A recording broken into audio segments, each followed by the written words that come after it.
సొంత పార్టీలో కొందరు నేతల తీరుపై రాహుల్ గాంధీ అసహనం వ్యక్తం చేశారు. చిల్లర రాజకీయాలను పక్కన పెట్టాలని సూచించారు. కాంగ్రెస్లోని కొందరు ఇతర పార్టీల వారు టీఎంసీ ఓటమిని చూసి మురిసిపోతున్నారని ఎక్స్లో పోస్ట్ చేశారు. అసోం, బెంగాల్ ప్రజల తీర్పును అపహరించడం అనేది భారత ప్రజాస్వామ్యాన్ని నాశనం చేసే క్రమంలో బీజేపీ వేసిన ఒక పెద్ద అడుగని పేర్కొన్నారు. ఇది ఒక పార్టీకో లేదా మరొక పార్టీకో సంబంధించిన విషయం కాదని, ఇది మన దేశం గురించి అంటూ ట్వీట్ చేశారు.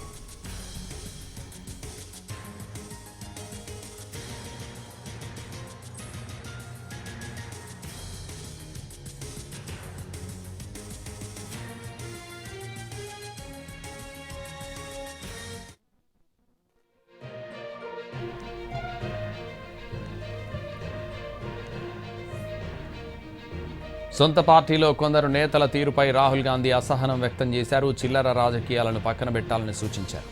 కాంగ్రెస్లోని కొందరు ఇతర పార్టీల వారు టీఎంసీని ఓటమిని చూసి మురిసిపోతున్నారని ఎక్స్లో పోస్ట్ చేశారు. అసోం, బెంగాల్ ప్రజల తీర్పును అపహరించడం అనేది భారత ప్రజాస్వామ్యాన్ని నాశనం చేసే క్రమంలో బీజేపీ వేసిన ఒక పెద్ద అడుగని పేర్కొన్నారు. ఇది ఒక పార్టీకో లేదా మరొక పార్టీకో సంబంధించిన విషయం కాదని, ఇది మన దేశం గురించి అంటూ ట్వీట్ చేశారు.